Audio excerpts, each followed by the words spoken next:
Michael Jackson தோல் colour மாற காரணம் அது ஒரு நோயால அவருக்கு அப்படி மாறிக்குன்னு சொன்னா நீங்க நம்புவீங்களா? உண்மையை தான் சொல்றேன். நானும் ஒரு தீவிரமான மைக்கேல் ஜாக்சன் ரசிகன் தான். ஆனா நான் கூட இவ்வளவு நாளா நம்பின விஷயம் அவர் தன் தோலை ப்ளீச்சிங் பிளாஸ்டிக் சர்ஜரி மூலமா தான் மாத்திருக்காரு. ஆனா உண்மையான ரீசன் அதுவே இல்லை. அவரே ஒரு பேட்டியில கொடுத்திருக்காரு இந்த விஷயத்தை. The situation. I have a skin disorder that destroys the pigmentation of the skin. Is something that I cannot help. ஆனால் உண்மையாக ரீசெண்டாக தான் அதை நான் பார்க்கக்கூடிய மாதிரி இருந்துச்சு. எனக்கு பெரிய ஏமாற்றமாக இருந்தது. ஏன்னா உங்களுக்கு தெரியும், இப்போ உண்மையை விட அந்த கண்ட்ரவர்சி பொய்யான விஷயங்கள்லாம் நீடிச்சு நிலைக்கும்ன்றதுக்கு இதுவும் ஒரு எக்ஸாம்பிளாக இருக்குது. நீங்கள் அவருக்கு வந்த நோய் என்னென்னு பார்த்தீங்கன்னா விட்டலைகோன்ற நோய், அதாவது ஒரு ஓட்டோ இம்யூன் டிசார்டர். நீங்கள் கூகுளில் சர்ச் பண்ணி பார்க்கலாம். ஓட்டோ இம்யூன் டிசார்டர்ன்றா இதுன்னு பார்த்தீங்கன்னா எங்களோட உடம்பை உடம்புக்கு எதிராக தொழிற்படுற ஒரு நோய்.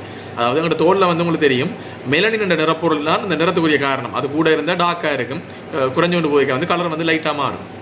அப்போ அவருக்கு என்ன நடந்திருக்குண்டா, உடம்பை இந்த மெலனின் நிறப்பொருளை உற்பத்தி செய்கிறது ஒரு மெலனோசைட்ஸ் என்ற கிழங்கள்லாம் தோலில் இருக்கிற கிழங்கள். உடம்பே அதுக்கு அந்த கிழங்களுக்கு எதிராக தொழிற்படுறதால அந்த கிழங்கள் அழிவடைய நிறப்பொருள் அளவு குறைவடையும். ஆட்டோமேட்டிக்காக அவங்க வெள்ளையாக மாறிக்கொண்டு வருவாங்க. இதை அவர்கிட்ட ஃபோட்டோஸ் நான் உங்களுக்கு ஷேர் பண்ணுறேன். நீங்கள் அதில் பாருங்கள், தெளிவாக தெரியும். ஸ்டார்டிங்லேருந்து பார்க்கவே தெரியும். அவர் உடம்புல இந்த பச்சஸாக திட்டு உங்களுக்கு தெரியும், பார்க்க தெரியும். கலர்ஸ் மாறிக்கொண்டு பிறகு டோட்டலாக ஒயிட்டாக மாறிட்டு அது பார்த்தீங்கன்னா இது பாரம்பரியமாக கடத்தப்படுறது, அதாவது ஜெனட்டிக்காக கடத்தப்படக்கூடிய ஒரு நோய். அதே மாதிரி வேறு நிறைய ரீசன்ஸும் இருக்குது, அவுட் சைட் ஃபேக்டர்ஸும் இருக்குது இந்த நோய்க்குரிய காரணங்கள். நீங்கள் ரிசர்ச் பண்ணி பார்க்கலாம். மெயினான இந்த வீடியோக்குரிய நோக்கம் அவர்கிட்ட கலருக்குரிய மாற்றம், அவர் தோல் நிறத்துக்குரிய மாற்றம் அவர் தன் இனத்தை மறைச்சு காட்டணுமுண்டோ தன் அடையாளத்தை மறைக்கணுமுண்டோ இல்லை. அது ஒரு நோய், விட்டலைகோன்ற ஒரு நோய். அதே போல் அவருக்கு இன்னொரு நோயும் இருந்திருக்கு, லூப்பஸ் எரித்தமேட்டஸ்ன்னு சொல்லி. அதுவும் ஒரு ஓட்டோ இம்யூன் டிசார்டர். எங்களோட உடம்புக்கு எதிராக தொழிற்படுற ஒரு நோய்.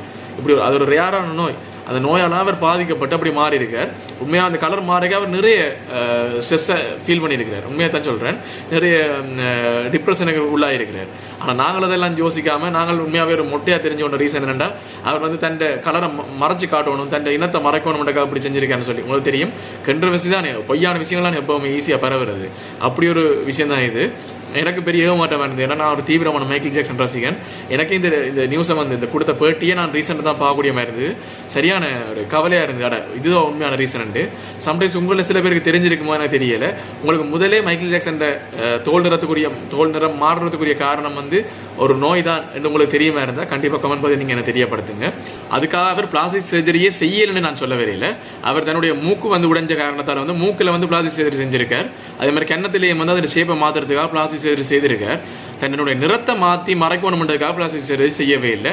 அது அவரே தன்னுடைய வாயால் சொல்லியிருக்கிறார். நீங்கள் கண்டிப்பாக அந்த இன்டர்வியூவை நீங்கள் பார்க்கணும்ன்றது என்னுடைய ஒரு வேண்டுகோள். இன்னொரு வீடியோ பதிவில் நான் உங்களுக்கு தெரிஞ்சு கேட்கிறேன். அனில் டாடா பை பை சி ஃப்ரம் உங்கள் சரண் மகிமன்.